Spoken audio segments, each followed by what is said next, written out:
বনি ইসরায়েলের 3 লোক সফরে বেরিয়েছে, মরুভূমির সফর, মাঝখানে তুফান। কই যাবে, কই বাঁচবে? দৌড়াদৌড়ি শুরু। দৌড়াতে দৌড়াতে এক পাহাড়ের গুহার ভেতরে আশ্রয় নিয়েছে। গুহা চিনেন তো? পাহাড়ের গুহা। আশ্রয় নেওয়ার সাথে সাথেই বৃষ্টির পানির ঝাপটায় পাহাড়ের উপর থেকে বিশাল এক পাথর খণ্ড এসে পাহাড়ের গুহার মুখটা বন্ধ করে দিয়েছে। বন্ধ, অন্ধকার। এরা পড়ছে বিপদে। হায় হায়, বাঁচার জন্য ঢুকলাম, এখন দিই মরণ। ঢুকছিল কি জন্য? এখন মরণ। বিশাল পাথরের খণ্ড এসে গুহার রাস্তাটা বন্ধ করে দিয়েছে। 3 জন গায়ের যত শক্তি ছিল ধাক্কায়ও কথা সরাইতে পারে না। হায় হায়, অক্সিজেন ভিতরে যা আছে আধা ঘন্টা শেষ হয়ে যাবে।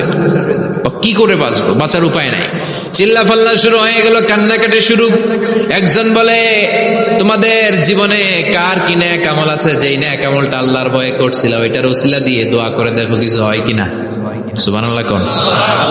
এটাই উপায়। একজন হাঁটু গেড়ে চোখের পানি ছাড়া শুরু করছে, আর দোয়া শুরু করছে, আল্লাহ আল্লাহুম্মা কানাত লি আবাওয়ান শাইখান কাবীরা।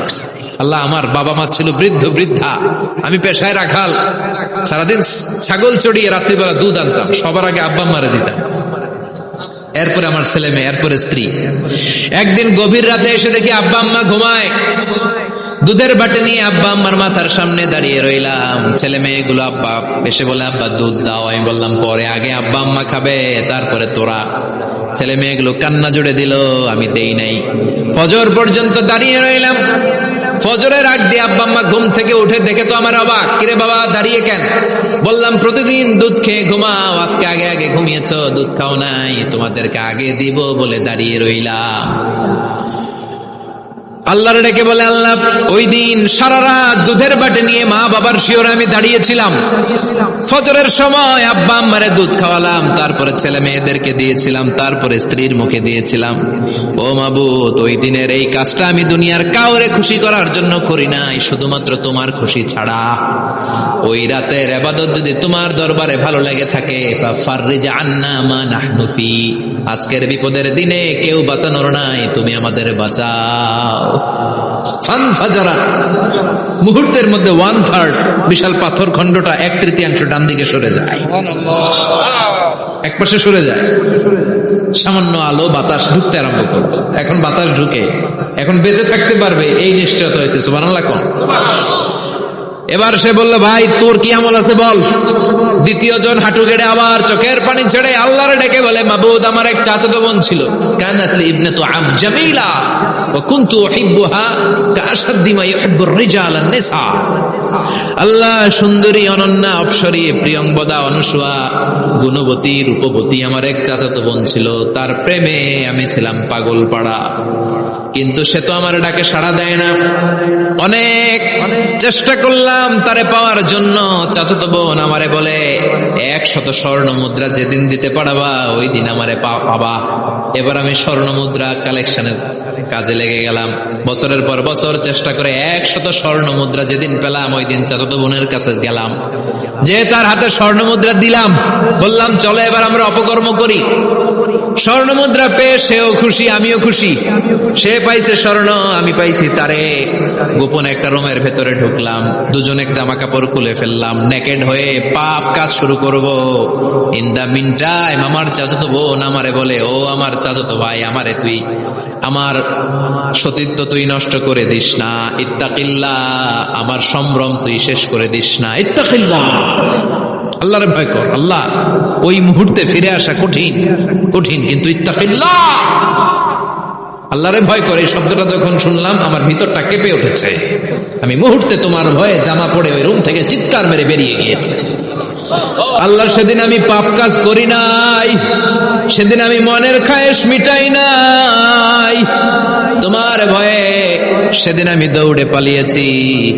ওই দিনের ইবাদতটা, আমলটা যদি তোমার কাছে ভালো লেগে থাকে, ফাফাররিজ আন্না ফিমা নাহনু ফি, আজকে যেই বিপদে আছি তুমি বাঁচাও।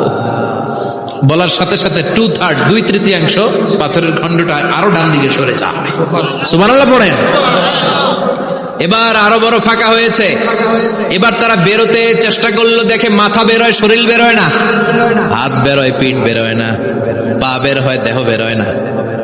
আরো ছুটতে হবে। এবার বাকি আছে কয়জন? একজন। সে দোয়া করতে শুরু করলো, আল্লাহ ইস্তাজারতু জারাক, আমি ব্যবসায়ী ছিলাম, অনেক শ্রমিক ভাড়া করে একদিন একটা কাজ করালাম, সব শ্রমিকের টাকা দিয়ে দিলাম। এক শ্রমিক টাকা না নিয়ে ভাগলপুর কই যে গেছে নিজেও জানি না, ওর টাকা আমার কাছে রয়ে গেল। এই শ্রমিককে আর টাকাটা বুঝাই দিতে পারি নাই। এই টাকা দিয়ে আমি কয়েকটা ছাগল কিনলাম, এই ছাগলগুলো বাচ্চা দিল, ওগুলো বাচ্চা দিল, ওগুলো বাচ্চা দিল, দিতে দিতে বিশাল ছাগলের ডেইরি ফার্ম করে ফেললাম তার ওই টাকা দিয়ে। এক যুগ 12 বছর পরে সে এসে বলে আমার টাকা ফিরায় দাও। আমি বললাম এই যে ছাগলের ডেইরি ফার্ম পুরোটাই তোমার। সে বলে আতাস্তাজিউ মিন্নি, আমার সাথে ঠাট্টা করো? আমি পাই সামান্য কয়টা টাকা, এক যুগ আগে যে টাকা পাইতাম ওইটা দিলেই চলবে। আমি বললাম ও শ্রমিক, তোমার টাকা দিয়ে আমি ছাগল কিনে ব্যবসা করেছি, ছাগল বাচ্চা দিয়েছে, বাড়তে বাড়তে বাড়তে বাড়তে আজকের বিশাল এই ডেইরি ফার্ম। এই ডেইরি ফার্মের মালিক আমি নই, তুমি নিয়ে যাও। বলার সাথে সাথে শ্রমিক আনন্দে নাচতে নাচতে ডেইরি ফার্ম নিয়ে যায়। ও আল্লাহ, ওই দিন যদি সে যতটুকু টাকা পাওনা ছিল অতটুকু দিলেই সে খুশি হয়ে যেত। শুধু তোমার খুশির জন্য পুরো ডেইরি ফার্ম আমি তারে দিয়ে দিয়েছিলাম। আল্লাহু আকবার। আল্লাহ, আজকের এই বিপদের দিনে আমার সেদিনের আমলটা যদি তোমার কাছে ভালো লাগে তুমি বাঁচাও। বলতে দেরি, মুহূর্তের মধ্যে বিশাল প্রকাণ্ড পাথর খণ্ডটা অন্যদিকে দৌড়ে চলে যায়। পাহাড়ের গুহা ওপেন, পাথর খণ্ড নাই। আল্লাহর শুকরিয়ার তাকবীর দিতে দিতে 3 জন বের হয়ে যায়। সুবহানাল্লাহ পড়েন। সহিহ বুখারীর বর্ণনা, সহিহ হাদিস। নিজের এমন কোন নেক আমল যদি থাকে যে আমলটা শুধু আল্লাহর জন্য করেছিলাম, ওই নেক আমলের ওসিলা দিয়ে দোয়া করলে দোয়া কবুল করবে কে? করতে রাজি আছেন তো? এরকম অনেক শুনবেন ক্যান্সারে আক্রান্ত, দুরারোগ্য ব্যাধি, বাংলাদেশের চিকিৎসা শেষ, ইন্ডিয়া গেছে, কয় বাঁচবো 3 মাস। কয় মাস? এরপরে 7 বছর বাইসা ছিল। কেমনে বাঁচল? কেমনে? দোয়া। দোয়ার পাওয়ার আছে না নাই? তবে দোয়াটা দোয়ার মতো হতে হবে। সিনসিয়ার দোয়া ইজ লাইক এ মিসাইল। একনিষ্ঠ দোয়া এটা মিসাইলের মতো। মিসাইল হামলা করলে ইঞ্চি ইঞ্চি যেখানে মিসাইল বোমাটা পড়ার কথা ঠিক ওখানে পড়বে। ড্রোন হামলা করলে ঠিক ওখানে, ব্যালিস্টিক ক্ষেপণাস্ত্র নিক্ষেপ করলে লক্ষ্য বস্তু যেমনি ভিত করে, তেমনি দোয়ার মতো দোয়া করলে মুহূর্তেই দোয়া কবুল হয়ে যায়। আমরা দোয়ার মতো দোয়া করতে জানি না, কেমন করে দোয়া করতে হয় আমাদের জানা নাই, এজন্য দোয়াও কবুল হয় না। চিল্লা এখন ঠিক কিনা? কিন্তু আল্লাহ ওয়াদা দিয়েছেন, উজিবু দাওয়াতাদ দাঈ ইযা, আমার বান্দা দোয়া করলে আমি দোয়া কবুল করি, আমার বান্দা চাওয়া মাত্রই আমি কবুল করে নেই। সুবহানাল্লাহ পড়েন। যত দোয়া আপনি করেছেন সব কবুল, সব, অল অফ ইউর দুআস আর অ্যাকসেপ্টেড, সব কবুল হয়েছে আল্লাহর কসম।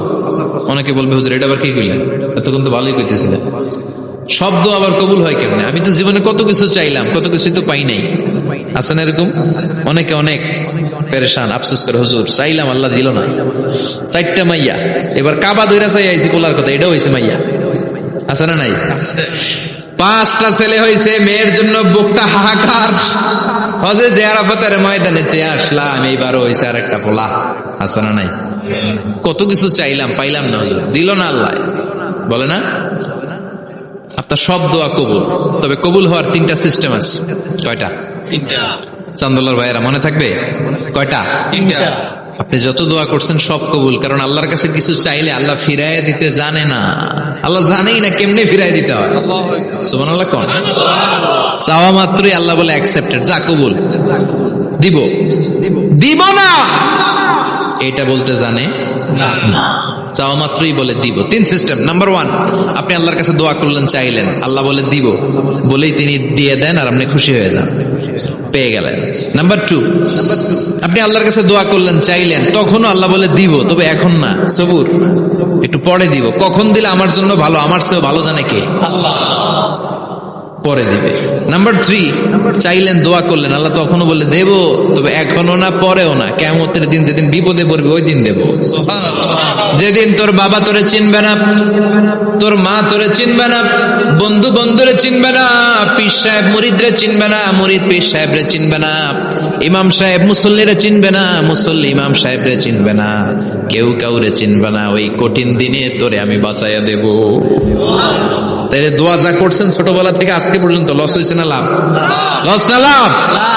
প্রতিদিন শতবার তাওবা ইস্তেগফার করতে রাজি আছেন? আল্লাহর জিকির করতে রাজি আছেন তো? আর বেশি বেশি দোয়া করতে রাজি আছেন? সবাই সবার জন্য দোয়া করবো, রাজি আছেন তো? আল্লাহ আমাদের সবাইকে কথাগুলো বুঝার ও আমল করার তৌফিক দান করুক। আমরা পড়ি।